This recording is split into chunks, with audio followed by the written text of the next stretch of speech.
Hello students, till now we have studied about financial goals and the various steps to be followed to frame a financial goal. Now in this video we are going to discuss about financial planning. So you see that the financial planning comes after financial goal. Reason being, first we must frame our financial goal, then only to achieve that goal there can be planning.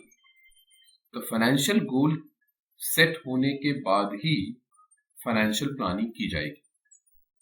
और financial planning क्या होती है, ये उसी तरीके से होता है जैसे आपका टाइम टेबल होता है। टाइम टेबल में ये बताया जाता है जैसे कि कौन सा पीरियड कब आएगा, कितने बजे आएगा, एक वीक में कितने पीरियड होने चाहिए और सिलेबस को कब कंप्लीट कर लेना है, सो दैट हम एग्जाम में अच्छा परफॉर्म कर सकें। उसी तरीके से फाइनेंशियल प्लानिंग में जो हमने फाइनेंशियल गोल सेट कर लिया है उसकी इस तरीके से प्लानिंग करेंगे कि जो हमारा सेट पीरियड है, टाइम पीरियड है, उस टाइम पे हम अपने गोल को अचीव कर सकें। तो गोल को अचीव करने का जो प्रोसेस है वही फाइनेंशियल प्लानिंग है। चलिए स्टार्ट करते हैं फाइनेंशियल प्लानिंग। तो फाइनेंशियल प्लानिंग क्या है? What is financial planning? Financial planning is process of estimating the capital required and determining it's competition. It is process of framing financial policies in relation to procurement, investment and administration of the funds of an enterprise. Financial planning is a step-by-step approach to meet one's life goal. तो जैसे आप यहाँ पे देख रहे हैं, financial planning एक आदमी का बन सकता है, एक इंडिविजुअल का हो सकता है, एक परिवार का बन सकता है, एक सोसाइटी का हो सकता है, एक एंटरप्राइज का हो सकता है, एक कंपनी का हो सकता है, एक कंट्री का हो सकता है। तो आप फाइनेंशियल प्लानिंग की जब हम बात कर रहे हैं तो यहाँ पे हम एक कंपनी की फाइनेंशियल प्लानिंग के साथ साथ एक इंडिविजुअल की फाइनेंशियल प्लानिंग भी उसी तरीके से की जाएगी। तो जैसे यहाँ पे बताया गया, it is a process. Process क्या है? To estimate the capital required, to estimate the capital required, कितने पैसे की जरूरत है, कितने अमाउंट की जरूरत है, उसको एस्टिमेट करना है और उसको किस तरीके से अचीव करना है। It is the process of framing financial policies. कौन सी पॉलिसी? Raw material. अगर मैं ऑर्गेनाइजेशन की बात करूं तो रॉ मटेरियल को प्रोक्योर करने की, मतलब खरीदने की, या कंपनी के पास अगर पैसा है तो उसको कहीं ना कहीं इन्वेस्ट करने की बात हो रही है, या कंपनी के पास जो पैसा उसको प्रॉपर्ली एडमिनिस्टर करने की बात हो रही है, मैनेज करने की बात हो रही है। तो ये जो सारी चीजें की जाएंगी इसे फाइनेंशियल प्लानिंग कहते हैं। अब हम बात करते हैं financial importance of financial planning. Financial planning करना क्यों है? करना क्यों है मतलब व्हाई। हमने व्हाट का आंसर कर दिया, व्हाट इज फाइनेंशियल प्लानिंग। अब हम डिस्कस करते हैं व्हाई, फाइनेंशियल प्लानिंग की जरूरत क्या है, the importance of financial planning. तो देखिए, फाइनेंशियल प्लानिंग करने से adequate funds have to be ensured. क्योंकि जब हम अपने फाइनेंशियल गोल की बात कर रहे हैं जिसको हमें अचीव करना है, तो उस गोल के लिए हमारे पास एडिक्वेट फंड रहना चाहिए। जो भी हमारा गोल हो तो उसको अचीव करने के लिए हमारे पास एडिक्वेट फंड का रहना जरूरी है। Second point, financial planning helps in ensuring a reasonable balance between outflow and inflow of the fund so that stability is maintained.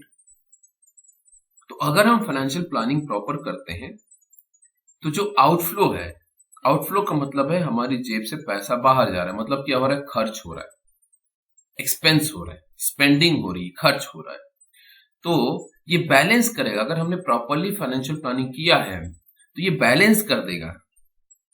Balance कर देगा मतलब कि हम प्रॉपरली मैनेज करेंगे जो भी हमारे जेब से पैसा जा रहा है या इनफ्लो, हमारी जेब में पैसा आ रहा है। तो जो भी पैसा जा रहा है और जो भी पैसा आ रहा है, तो हम फाइनेंशियल प्लानिंग के बेसिस पे इनको बैलेंस करेंगे। किस तरीके से बैलेंस करेंगे वो थोड़ी देर बाद समझेंगे। Third point is financial planning insures that the suppliers of the fund are easily investing in companies which exercise financial planning। तो ये फाइनेंशियल प्लानिंग जहां पे एक सप्लायर ऑफ फंड होगा, मतलब जैसे बैंक है, बैंक पैसा देगी, लोन देगी, तो उसे भी फाइनेंशियल प्लानिंग करनी है।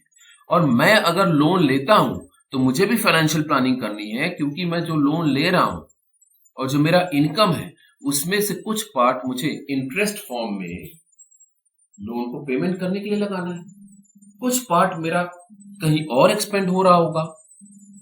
तो ये सारी प्लानिंग, नेक्स्ट पॉइंट डिस्कस करते हैं। Next point is financial planning helps in making growth and expansion programmes which helps in long run survival of the company. देखिए, जब हम फाइनेंशियल प्लानिंग करते हैं तो इसमें जहां जहां से भी पैसा आ रहा है, चाहे मैं एक इंडिविजुअल की बात करूं या कंपनी की बात करूं, जैसे लेट्स से कंपनी की बात करते हैं, तो कंपनी के पास जहां जहां से भी पैसा आ रहा है, कुछ पैसा आ रहा होगा जो फंड जो आ रहा है वो हो सकता है कि जो वो अपना प्रोडक्ट सेल कर रहे हैं उससे आ रहा होगा, कुछ फंड हो सकता है जो उन्होंने इन्वेस्ट किया होगा, है ना, कंपनी के पास भी पैसा रहा होगा तो उन्होंने कहीं ना कहीं इन्वेस्ट कर दिया होगा, बैंक में एफडी कर दिया होगा या किसी कंपनी का शेयर खरीद लिया होगा। तो अगर शेयर खरीदा तो डिविडेंड आ रहा होगा, that is also source of income.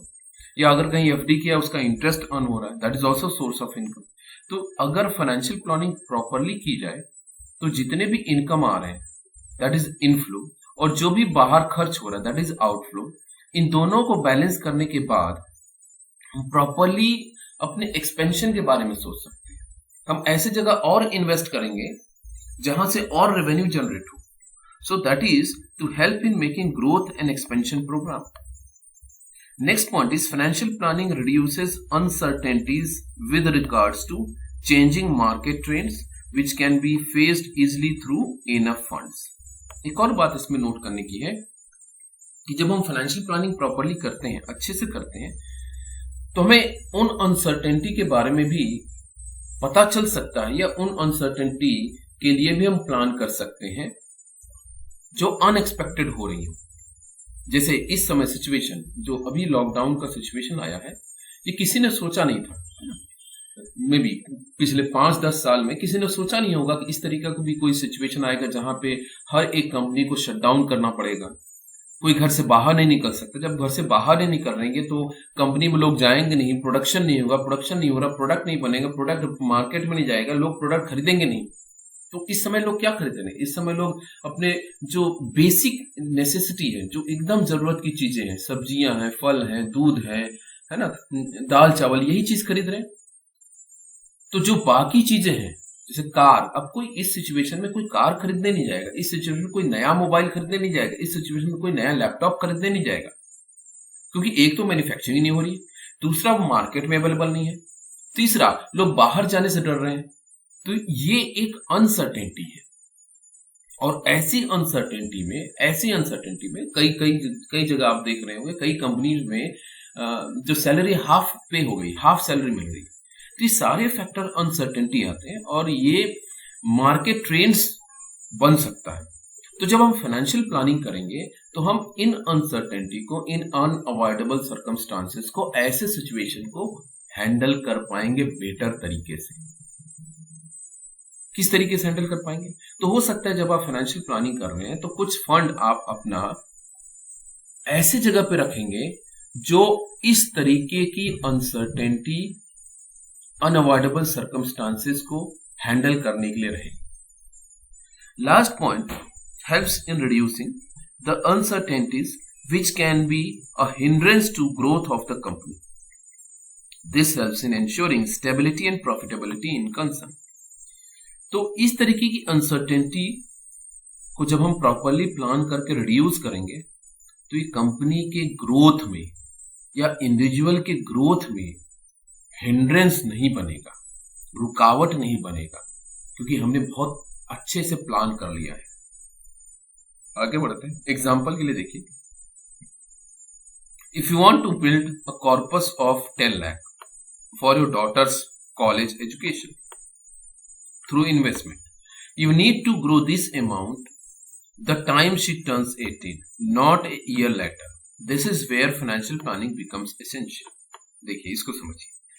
एक सिंपल सा एग्जांपल दिया कि सपोज एक अपने बच्चों के एजुकेशन के लिए हमें 10 लाख की जरूरत पड़ेगी जब बच्चा जो है 18 साल का हो जाए. ये 10 लाख की जरूरत क्यों पड़ेगी? हो सकता है किसी इंजीनियरिंग सीट को ले रहा है, या हो सकता है मेडिकल सीट के लिए चाहिए, या हो सकता है किसी भी एजुकेशन के लिए चाहिए. 10 लाख चाहिए जब वो बच्चा 18 साल का हो जाए. अब देखिए ये 10 लाख अगर 18 साल तक नहीं मिला, 18 साल होने पे नहीं मिला, तो 19वें साल में अगर ये 20 लाख भी मिल रहा है, 19वें साल में अगर ये, तो यहाँ पे एग्जैक्टली 18 साल के बाद 10 लाख मिलना जरूरी है. 18 साल के बाद अगर वो 12 लाख या 20 लाख भी मिले पर जरूरत 18 साल पे ही है, तो ऐसी प्लानिंग का कोई मतलब नहीं. तो प्लानिंग इस तरीके से होनी चाहिए कि एग्जैक्ट ड्यूरेशन के बाद उतना अमाउंट मिलना ही चाहिए. Now let's move. What are benefits of financial planning? तो हमने देखा कि व्हाट इज फाइनेंशियल प्लानिंग, हमने देखा what are importance of financial planning. अब हम जो डिस्कस करें व्हाट आर बेनिफिट्स, मतलब how financial planning going to beneficial. तो first is increase your savings. So it may be possible to save money without having financial plan, but it may not be the most efficient way to go about it. When you create a financial planning, you get a good deal of insight into your income and expenses. You can track, cut down your cost consciously. This automatically increases your saving in long run. तो ये बोलते हैं कि जब हम financial planning करते हैं तो इससे आपकी सेविंग बढ़ती है. तो सेविंग कैसे बढ़ती है? देखिए, अगर आप फाइनेंशियल प्लानिंग नहीं करते हैं, ऐसा नहीं है कि सेविंग नहीं होता है, तब भी सेविंग हो सकता है. पर अगर हम फाइनेंशियल प्लानिंग करें तो हमें एग्जैक्ट पता चलेगा कितना हमारे पास फंड आ रहा है, कितना फंड जा रहा है, और किस तरीके से फंड का डिस्ट्रीब्यूशन हो रहा है. इससे हमें यह भी पता चलेगा कि वो सारे एक्सपेंसेस जो अननेसेसरी है, वो सारे खर्चे जो अननेसेसरी हैं, तो ऐसा नहीं है कि उन अननेसेसरी खर्चों को करना ही नहीं है. इफ रिक्वायर्ड अननेसेसरी खर्चे आप कर रहे हैं, लेकिन उन खर्चों को रिड्यूस किया जा सकता है, अवॉइड किया जा सकता है. तो जो आपका रिडक्शन है, अवॉइडेंस है, यही आपकी सेविंग बढ़ा देगी.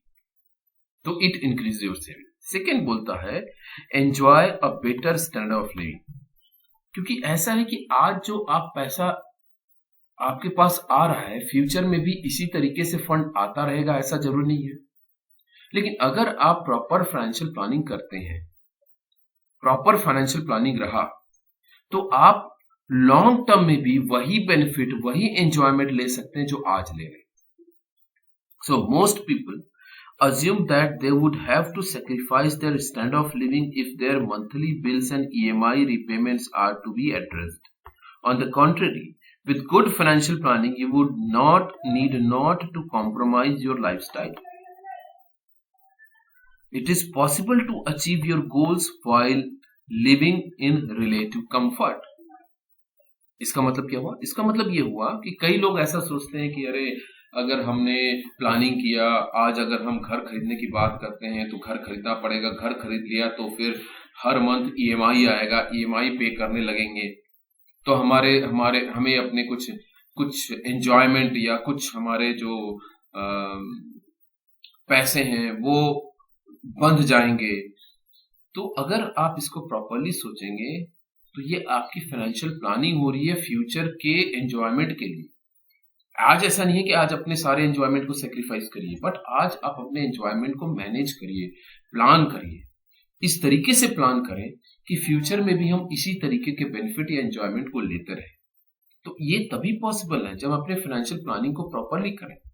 वही बात हो रही है कि फंड कहां से आ रहा है, किस तरीके से एलोकेट हो रहा है, उसको किस तरीके से मैनेज किया जा रहा है। The next one is be prepared for emergencies. So be prepared for emergencies के लिए अगर हमने फाइनेंशियल प्लानिंग की है तभी ये पॉसिबल है, क्योंकि अगर हम अपने लेविश लाइफस्टाइल या अपने अनप्लान्ड लाइफस्टाइल के साथ रहें तो पैसा कहीं से भी आ रहा है उसको कहीं भी उड़ा रहे हैं, कैसे भी खर्च कर रहे हैं, तो जब जरूरत पड़ेगी, जब इमरजेंसी आएगी, उस समय हमारे पास पैसे नहीं रहेंगे। तो हमें जब हम प्लानिंग करते हैं, फाइनेंशियल प्लानिंग करते हैं, तो फाइनेंस का एक अमाउंट हम इमरजेंसी सिचुएशन के लिए भी रखते हैं। केवल एक इंडिविजुअल नहीं रखता, कंपनी भी रखती है। देखिए आपकी मम्मी पापा जो फाइनेंशियल प्लानिंग करते हैं, कुछ अमाउंट वो इस तरीके से रखते हैं कि इमरजेंसी सिचुएशन आ जाए। किसी का मेडिकल इमरजेंसी आ सकता है, किसी का कोई भी इमरजेंसी आ सकता है ना। किसी सपोज एडमिशन हो गया तो अचानक से फीस की जरूरत पड़ी, अचानक से 2-3 लाख की जरूरत पड़ी, तो वो अगर पहले से प्लान हुआ होगा, है ना, आपसे रिलेटेड पहले से अगर प्लान हुआ होगा कि 12th के बाद एडमिशन लेना होगा, तो एडमिशन के लिए फंड की जरूरत पड़ेगी, फीस की जरूरत पड़ेगी, तो वो प्लानिंग 2-4 साल पहले से वो लोग कर रहे होंगे या लॉन्ग टाइम बैक से वो कर रहे होंगे प्लानिंग।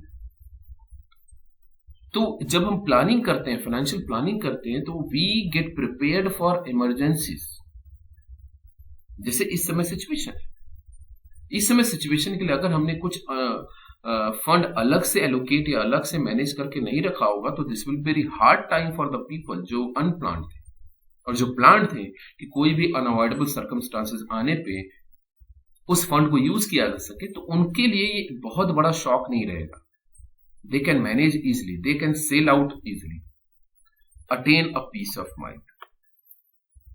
तो जब हम फाइनेंशियल प्लानिंग करते हैं तो हमें पता होता है कि फंड कहां से आ रहा है, फंड कहां जाएगा, क्या क्या खर्चे होने वाले हैं और क्या खर्चा बढ़ सकता है, क्या खर्चा रिड्यूस हो सकता है, किस खर्चे को रिड्यूस किया जा सकता है।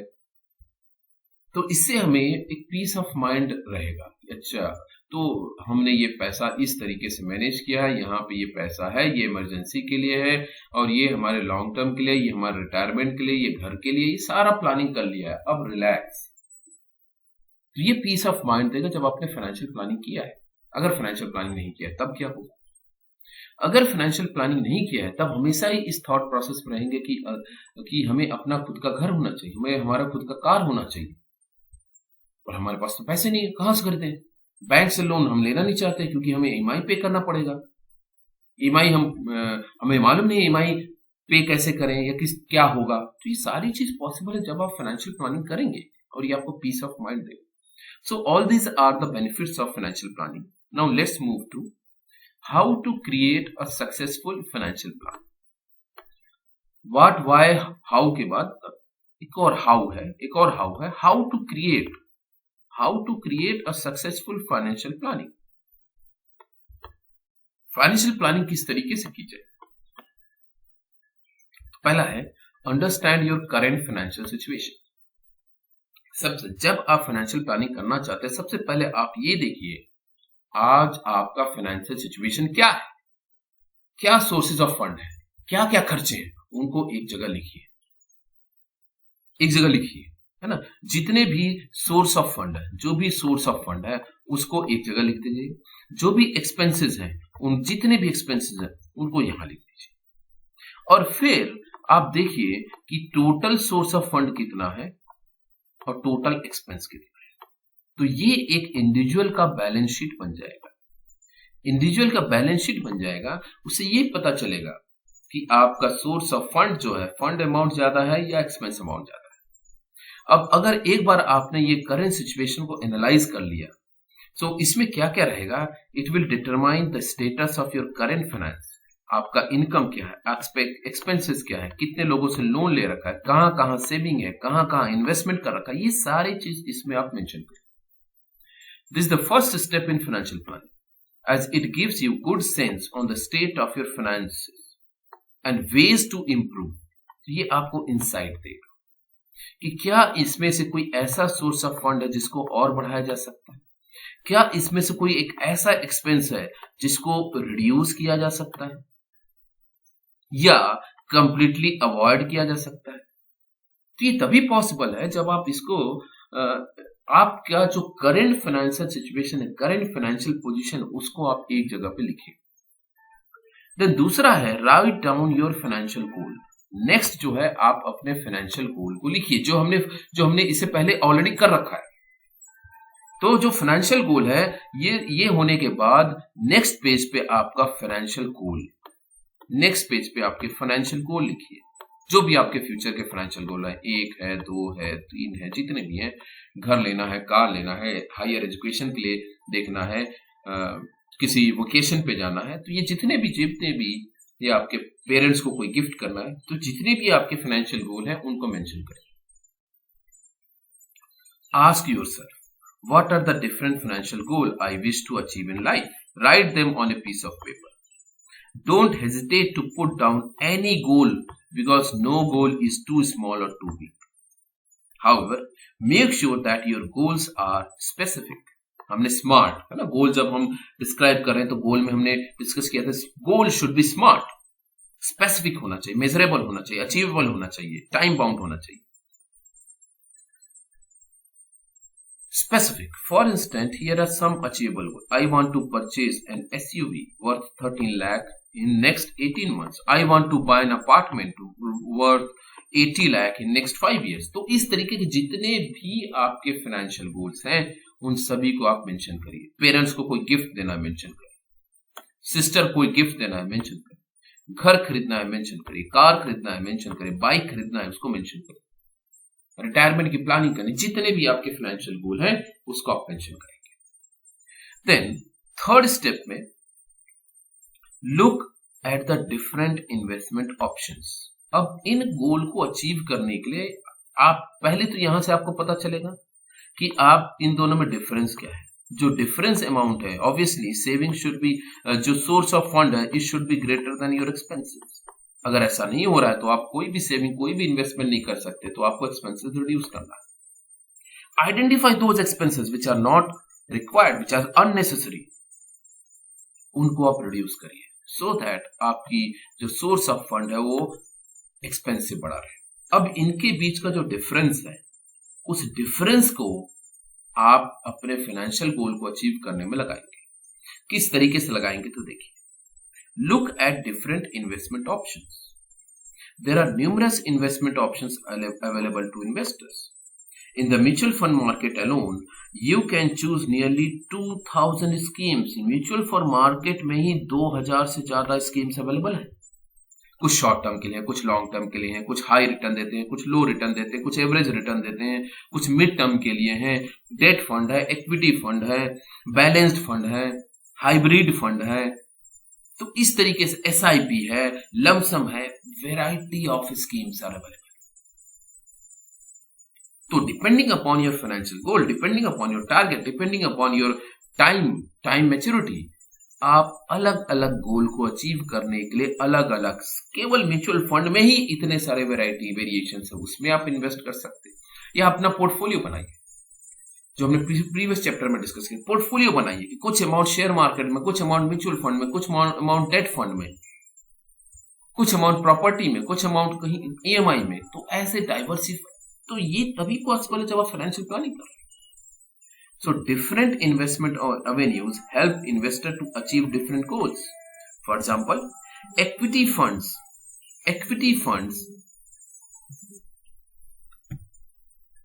So long-term retirement planning, child's education. If you are interested in relatively steady income मतलब एक लगातार, एक मिनिमम अमाउंट और लगातार आता रहे, and you are risk averse, you may want to invest in debt mutual funds. Equity linked schemes are good to save tax. When it comes to investing, many financial experts have highlighted the importance of mutual funds. Investing these funds consistently over a longer period can help to achieve your dreams and goals. तो इस तरीके से बहुत सारे investment options available हैं। तो depending upon आपका financial goal कैसा है, लॉन्ग टर्म के लिए, शॉर्ट टर्म के लिए, मिड टर्म के लिए है, कितना रिस्क आप ले सकते हैं, क्या आपका एज है, उस रिस्क फैक्टर के बेसिस पे अलग अलग ड्यूरेशन में आप इन्वेस्ट कर सकते हैं to achieve your financial goals. Next point जाते हैं, implement the right plan. See, right plan implement करना बहुत जरूरी है। जैसे you need to select right investment options, क्योंकि आपके जो फाइनेंशियल गोल है, अगर आपका फाइनेंशियल गोल और आपका जो इन्वेस्टमेंट प्लान है वो अगर मैच नहीं करता, आपका फाइनेंशियल गोल है कि 10 साल के बाद आपके पास आपका खुद घर होना चाहिए, खुद का घर होना चाहिए, तो उसके लिए आपका इन्वेस्टमेंट इस तरीके से होना चाहिए कि 10 साल के बाद एक लमसम अमाउंट आए सो दैट आप घर खरीद सके।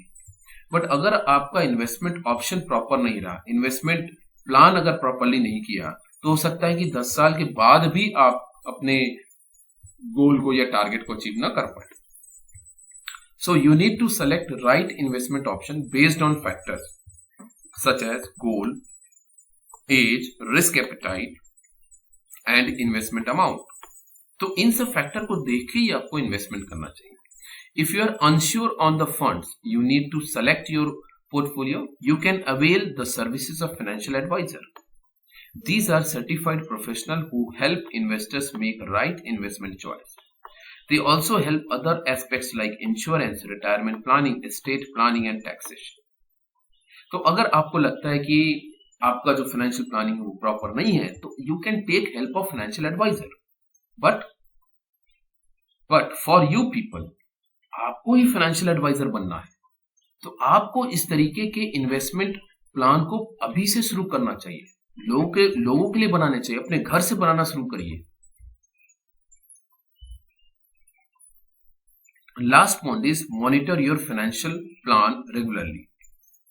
So last point is very important, क्योंकि आप सारे स्टेप फॉलो कर ले, कैसे भी आप फाइनेंशियल गोल बना ले, किस तरीके के भी आप प्लानिंग कर ले, कोई भी इन्वेस्टमेंट ऑप्शन सेलेक्ट कर ले, लेकिन अगर आप उसको प्रॉपरली मॉनिटर नहीं करेंगे तो you can not regular update your financial goal. So the financial planning process does not end once you invest your money. You also need to monitor how funds are performing regularly. If they don't perform, you may need to replace them with better performing funds. You also need to follow your plan because as you grow older, your goals and dreams evolve. For instance, your financial properties may change after the birth of a child. Now you need to accommodate the expense and objective of new member in your family. So here it means that regular monitoring क्यों जरूरत है? Regularly आपको अपने financial goal, financial planning को update करते रहना चाहिए, क्योंकि अलग अलग टाइम ड्यूरेशन पे कुछ नए financial goal, financial targets change हो सकते हैं। हो सकता है कि आपका इनकम बढ़ जाए, हो सकता है कि आपका इनकम कम हो जाए, हो सकता है कि कोई एक नया मेंबर आपकी फैमिली में आ जाए। तो उसके हिसाब से हर एक सिचुएशन में, हर एक टाइम पीरियड में आप हो सकता है कि आपको अपने फाइनेंशियल गोल को चेंज करना पड़े। तो फाइनेंशियल गोल चेंज हो रहा है तो फाइनेंशियल प्लानिंग में भी चेंज आना चाहिए। कोई अनअवॉइडेबल सर्कमस्टांसेस आ गए तो उस अनअवॉइडेबल सर्कमस्टांसेस के लिए आपको अचानक से फंड की जरूरत पड़ रही है, तो हो सकता है कि आपने कुछ ऐसे इन्वेस्टमेंट प्लान्स को क्लोज कर दिया, तो आपको रीप्लान करना पड़ेगा। So this is all about how we can achieve the financial goal by proper planning. तो ये सारे स्टेप हैं, प्रॉपर प्लानिंग है। तो प्लानिंग क्या होती है, प्लानिंग की जरूरत क्यों है, प्लानिंग से क्या बेनिफिट मिलने वाला है, और किस तरीके से हम प्लान के थ्रू अपने फाइनेंशियल गोल को अचीव कर सकते हैं, ये सारा चीज हमने डिस्कस किया। सो यहाँ पे आपका यूनिट नंबर 4 कंप्लीट हो जाता है। इसको आप प्रॉपरली पढ़िए। कोई भी क्वेश्चन हो, कोई भी डाउट है, आप इसका फीडबैक दीजिए, डाउट पूछिए। WhatsApp group is available, YouTube channel के थ्रू आप डाउट पूछ सकते हैं, या कोई भी डाउट आप मुझे मेल करिए। Thank you.